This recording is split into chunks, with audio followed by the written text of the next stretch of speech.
Bonjour, je m'appelle Marissa Rosales et j'ai le plaisir de vous partager aujourd'hui l'exposition Présence d'Écloisonner les regards qui se présente ici à la salle de diffusion de Parc Extension. C'est une exposition qui présente le travail de 4 artistes qui viennent de l'Amérique latine. Tout ça parce que c'est dans le cadre du festival Latinarté. Aujourd'hui, je vais vous parler de parcours très différents, mais qui se croisent à partir des regards et des réflexions très pertinentes de nos jours.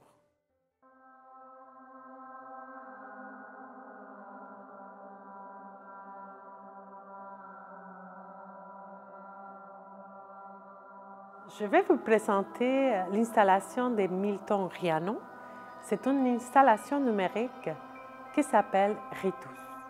On parle d'une installation parce qu'elle va prendre vraiment de l'espace. Elle va prendre une notion de lieu.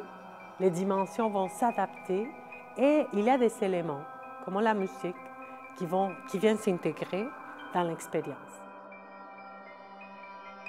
Le travail de Milton Riano, c'est une expérience immersive qui va travailler des références de la culture et notre relation avec la technologie. Dans son installation, il va explorer la notion de l'espace et la notion du monde virtuel.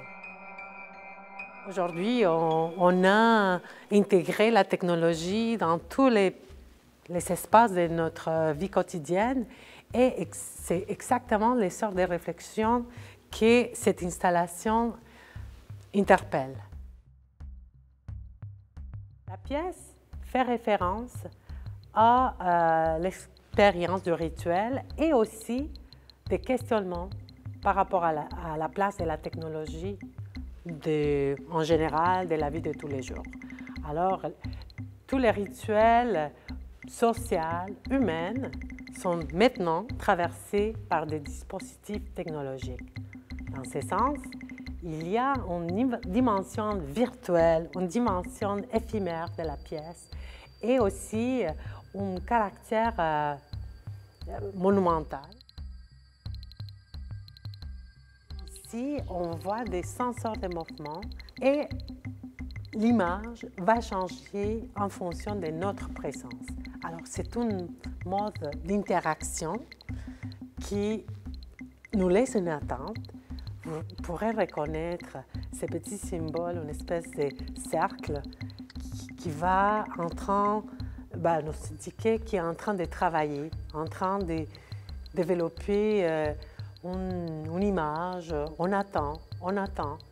On se rend compte qu'on est toujours en attente par rapport à la technologie. Il y a des choses qui changent, des choses qui sortent tous les jours et on a un certain effet hypnotique quand on regarde un écran. C'est vraiment une pièce qui va chercher à nous questionner par rapport à quel lien, quelle relation à l'humanité, la société, à la technologie, en tant que rituel social, mais aussi rituel personnel et collectif.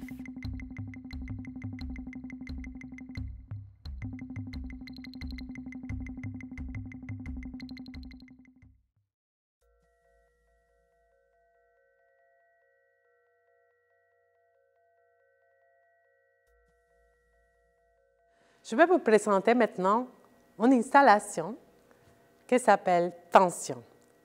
C'est une proposition de l'artiste Maria Escura et elle travaille des installations monumentales avec le textile.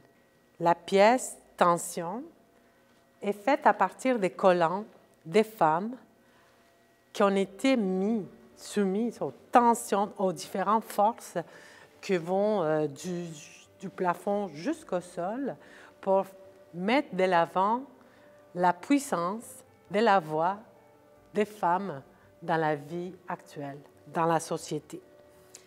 C'est une pièce qui pourrait avoir différentes lectures.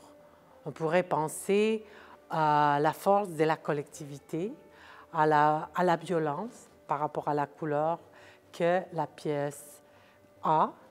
Aussi, on pourrait imaginer une notion du passé, du présent, des tensions, des réactions, des forces qui sont en train de se jouer dans l'espace. On parle de l'espace physique, mais on parle aussi de l'espace symbolique. Alors, la pièce comme telle vient chercher différents niveaux de lecture pour nous ouvrir une place à imaginer toutes sortes de réflexions et aussi nous poser des questions.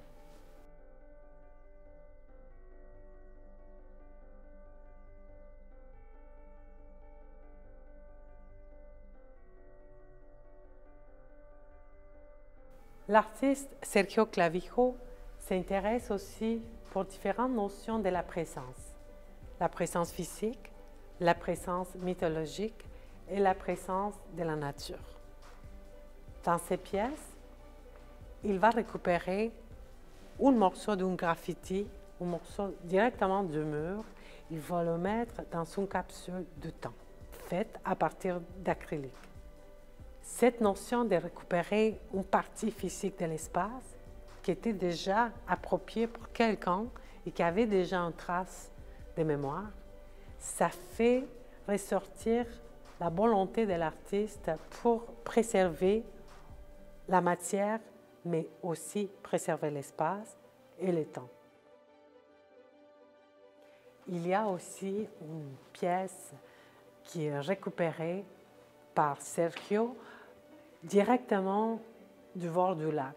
Ce sont des formes organiques qu'il récupère pour nous montrer l'importance de la préservation de la nature d'une part, mais aussi pour nous montrer les détails et la précision du travail organique et de la nature percée sur la matière. Ce sont des formes très solides qui vont être formées par la force de l'eau et les pierres qui intègrent tous les résidus des feuilles, des branches, des sables, qui donnent des formes presque parfaites.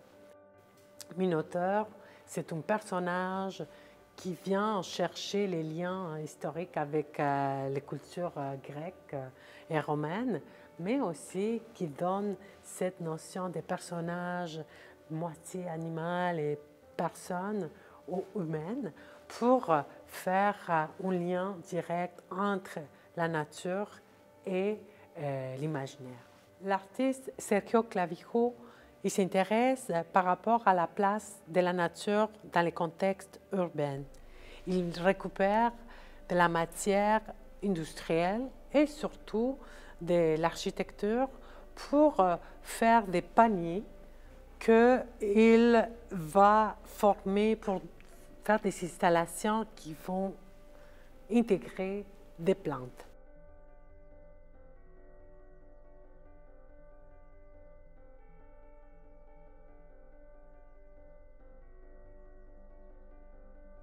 Ce sont des installations, de petits gestes qui pensent à la place de la nature et aussi à mettre de l'avant l'importance de trouver les moyens et les espaces pour l'intégrer n'importe où, même dans l'espace urbain. Sergio Clavijo travaille depuis des années des côtés de l'architecture, mais aussi de dessin et les sculptures. Lui, il expérimente différentes formes pour faire des réflexions qui ont des liens surtout avec la nature à partir des expériences du temps. Qui va travailler en différents moments des dessins, des installations qui ont une délicatesse, qui vont aller chercher les détails et des couches de temporalité. Dans ce cas, les dessins sur papier ont été faits à partir des différents processus de dessin qui allaient directement avec l'expérience du moment de l'artiste. Alors, il va travailler des couches, des petits gestes, des petites lignes, un petit peu de façon aléatoire pour commencer à créer une forme. Il a des couches de temps, il a arrêté les dessins à un moment donné, il revient après, il revisite les pièces pour continuer à travailler. Ce sont des pièces qui ont été travaillées pendant 4 ans, 3 ans, chacun en différents moments de son parcours. Il cherche la finesse, il cherche les détails, il cherche les niveaux de la profondeur. Alors, ce sont des travaux vraiment des concentrations, des travaux méditatifs.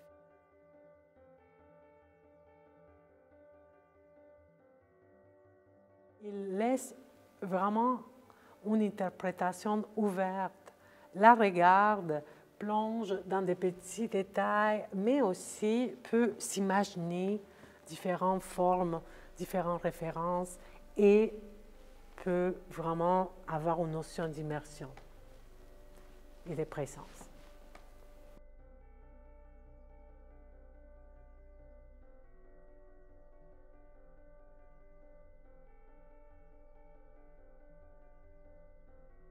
L'artiste Laura Barron, c'est une photographe qui s'intéresse par l'identité, l'expérience collective et l'expérience de l'immigration. Elle travaille un portrait collectif que montre différentes personnes qu'elle a connues lors de son expérience d'immigration en Ontario et elle va situer toutes ces personnes devant les lacs Ontario. Alors on part du nord du Canada et toutes les personnes sont orientées pour l'observer vers le sud, d'où il vient. Toutes ces personnes partagent une identité différente, mais qui ont des liens avec l'Amérique latine.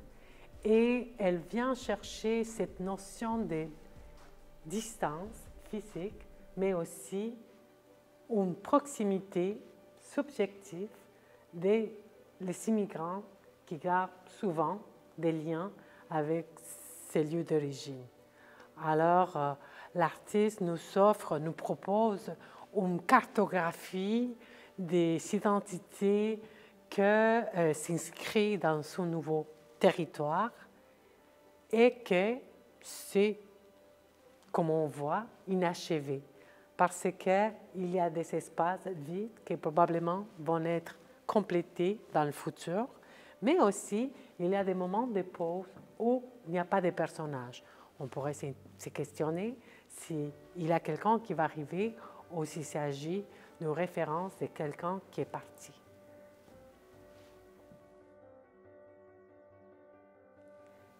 Laura Barron offre un visage collectif d'une société qui va intégrer et qui se va transformer à partir des identités qui vont se dessiner dans un nouveau paysage culturel.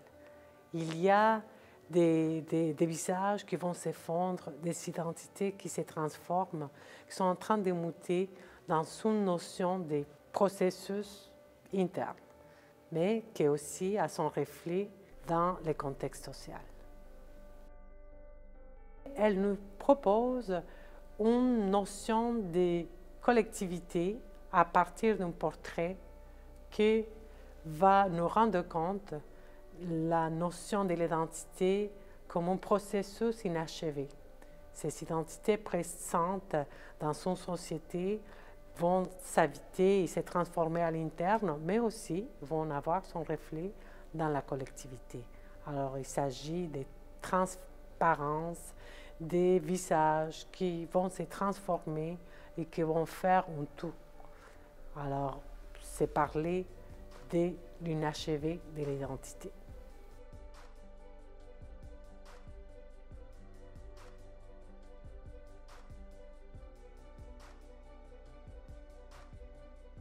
Le livre d'Artis Absentia, c'est une pièce qui nous promène pour différents endroits de l'Amérique latine.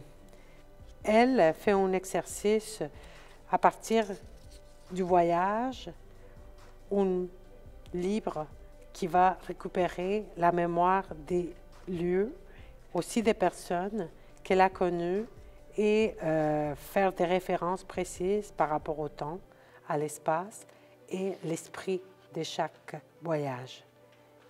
On sort des voyages imaginaires qu'on fait avec elle et elle fait des références aux détails, mais aussi à l'architecture, au passé de chaque place. On se promène avec elle et on fait des visites non linéaires qui vont récupérer des notions d'histoire, mais aussi des petites expériences, des petites actions quotidiennes, des petits espaces qu'elle découvre avec surprise.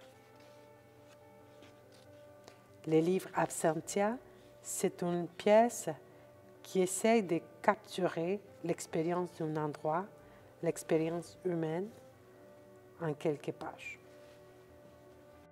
Merci de m'accompagner pour l'exposition Présence de Cloisonnés Regarde. On vous espère bientôt dans la salle de diffusion des Parcs Extension.